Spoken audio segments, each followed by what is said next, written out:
Hello बच्चों, let's start this question. So this question says, what are the dimensions of angular displacement? हमें क्या बतानी है? यहाँ पर angular displacement की डायरेक्शन को बताना है. देखिए बच्चों, इस क्वेश्चन का जो आपका की कॉन्सेप्ट है, ये कि आपका डायमेंशन एनालिसिस पर बेस्ड क्वेश्चन है. ठीक है, हमें यहाँ पर क्या बतानी है? डायमेंशन बतानी है. और इस क्वेश्चन का जो की कॉन्सेप्ट है वो क्या आपका डायमेंशन एनालिसिस पर बेस्ड है. तो चलिए बच्चों, अब हम इस क्वेश्चन को स्टार्ट करते हैं. तो देखिए बच्चों, इस क्वेश्चन में उसने बोला है कि what are the dimensions of angular displacement. Angular displacement की क्या डायमेंशंस क्या होती है? तो देखिए बच्चों, सबसे पहले एंगुलर डिस्प्लेसमेंट होता क्या है. मान लीजिए कोई पार्टिकल क्या है, कोई पार्टिकल या कोई बॉडी क्या कर रही है, सर्कुलर मोशन कर रही है. ठीक है, सर्कुलर मोशन कर रही है, उसकी क्या रेडियस है.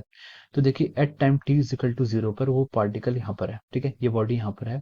इस बॉडी ने थोड़ा सा डिस्प्लेसमेंट करके यहाँ पर पहुंच गई है.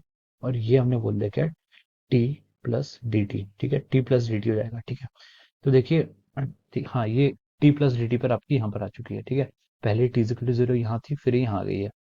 तो अब हमसे यहाँ पर पूछा कि एंगुलर डिस्प्लेसमेंट को क्या करें, what is the dimensions of angular displacement. तो पहले हम एंगुलर डिस्प्लेसमेंट होता है कि ये देख लेते हैं.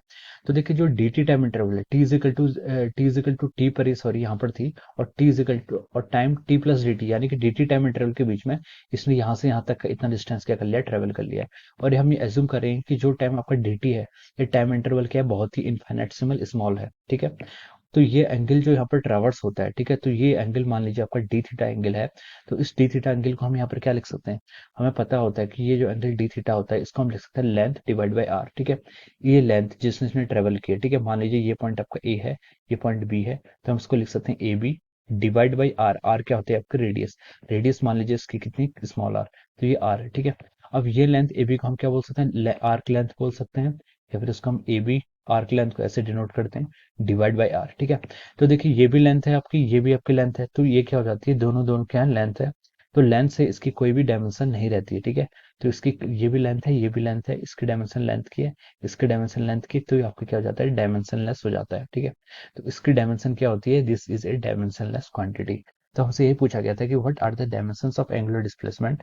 We can write that dimension of angular displacement is dimensionless, सीधे लिख सकते हैं हम. ठीक है, हम इसको यहाँ पर लिखेंगे कि जो आपका एंगुलर डिस्प्लेसमेंट होता है वो क्या होता है, आपका डायमेंशन लेस होता है. एंगुलर डिस्प्लेसमेंट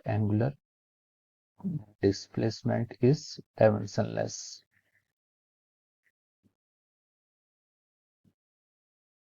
एंगुलर डिस्प्लेसमेंट क्या हो जाता है आपका, डायमेंशन लेस होगा. ठीक है, so this is the answer of this question. So I hope you all understood this concept. All the best and thank you so much.